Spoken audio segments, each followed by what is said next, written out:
Welcome to the League of Legends Champion Spotlight, featuring Ahri, the nine-tailed fox. Ahri is a mobile mage assassin. Utilizing skill shots, dashes, and clever positioning, Ahri excels at taking out single targets and disrupting the enemy team. Ahri's passive is Soul Eater.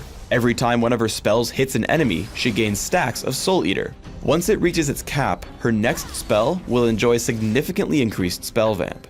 Orb of Deception fires out Ahri's orb and then pulls it back, dealing magic damage on the way out and true damage on the way back. I take Orb of Deception at level 1 and max it by level 9. Foxfire creates 3 orbiting flames around Ahri. These flames then seek out and damage any nearby enemies who wander too close. Single targets can be hit multiple times, but extra hits deal reduced damage. I take Foxfire at level 4 and max it last. Charm sends out a skill shot nuke that damages and charms the first enemy it hits. Charmed enemies are slowed and walk toward Ahri for a short time. I take Charm at level 2 and max it by level 13.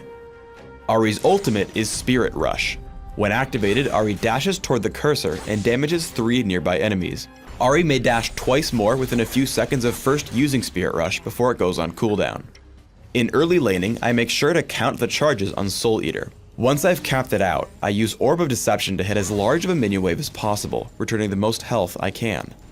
After learning Spirit Rush, I head to gank other lanes. I make the mistake of leading with Charm instead of waiting for a clear shot. However, I Spirit Rush over the wall and then dash away from his turret in case I get locked up inside turret range. Yorick and I take him down and then Skarner appears. I tag him with Orb of Deception and activate Foxfire, walk on top of him, and take him down before retreating with Yorick. As my team sieges the middle turret, I try to poke as much as possible with skill shots. Landing Charm means I get Orb of Deception without any dodging. Again, I keep track of Soul Eater stacks, using Foxfire to trigger the spell vamp for Orb of Deception. Spirit Rush comes back from cooldown and Annie is out of position. I activate Foxfire, Spirit Rush over, fire off Charm, and then immediately Orb of Deception. I use my 2 remaining charges of Spirit Rush to escape Singed. Ahri excels at catching opponents off guard. Here Malzahar is attempting to defend his base, but a quick Spirit Rush into Charm locks him up. I follow with Foxfire into Spirit Rush and a point-blank Orb of Deception for the kill. With my final charge of Spirit Rush, I escape from underneath the turret. Once everyone gets together for the fight, I try to keep my distance and just dish out damage with my basic spells until I notice an opening.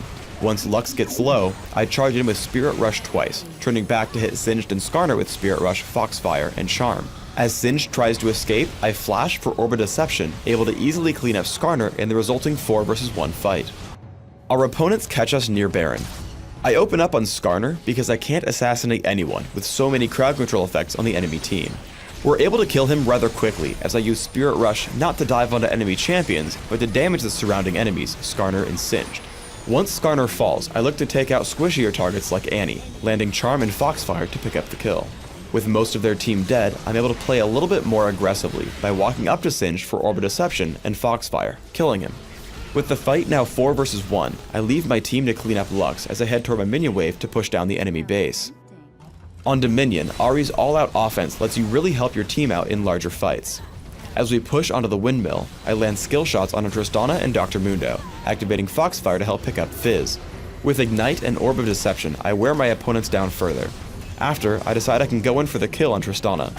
Ghost, Charm, and basic attacks grab the kill and I escape for a health relic. Once we've actually captured the windmill, Fizz respawns and shows up.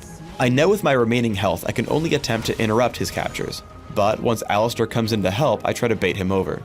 He lunges at us with Playful Trickster, and as soon as Alistar lands Pulverize, I tag him with Charm, allowing Alistar to headbutt him away for a kill underneath our turret. It's important to note that landing skill shots is extremely vital when playing Ahri. I spot Heimerdinger heading in toward the Speed Shrine. I try to lead him with Charm, but he dodges by stopping in place. He dodges Orb of Deception by turning around, but by using Spirit Rush, I hit him with the second half of it. Now out of cooldowns and missing half my spells, I foolishly chase Heimerdinger through his turrets, falling to their damage output and his rockets. When you do land skill shots, it's a much different game. As Heimerdinger comes down from the windmill, I land Charm successfully. This lets me hit Orb of Deception without him dodging. Between Foxfire and Spirit Rush, I clean up Heimerdinger extremely quickly and start to capture the point.